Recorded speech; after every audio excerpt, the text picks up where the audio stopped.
આદિવાસી સમાજ એ સાચા અર્થમાં જલ, જંગલ અને જમીનનો પહેરેદાર છે. તમે સૌ લોકો આના વારસદાર છો. મારા આદિવાસી ભાઈઓ, આ ધરતીના આદિવાસીઓએ ક્યારેય કોઈ આદિવાસીઓ વિદેશી તાકાત સામે માથું નીચે નથી ઝુકાવ્યું. 1857ના સ્વાતંત્ર્ય સંગ્રામ વખતે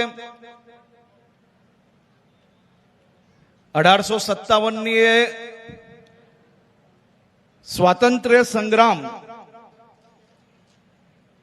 અંગ્રેજોને પોતાની ટેલેન્ટ પર, પોતાની આમ રૂપિયા પર અને પોતે સમૃદ્ધિ પર ખૂબ ઘમંડ હતું.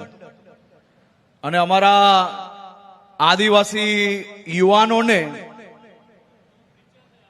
તીર કામઠાથી અને ગોરીલા યુદ્ધથી આ અંગ્રેજોનો ઘમંડ ચકનાચૂર કરવાનું કાર્ય કોઈ કર્યું હોય તો એ આપણા આદિવાસી ભાઈઓએ કરેલું.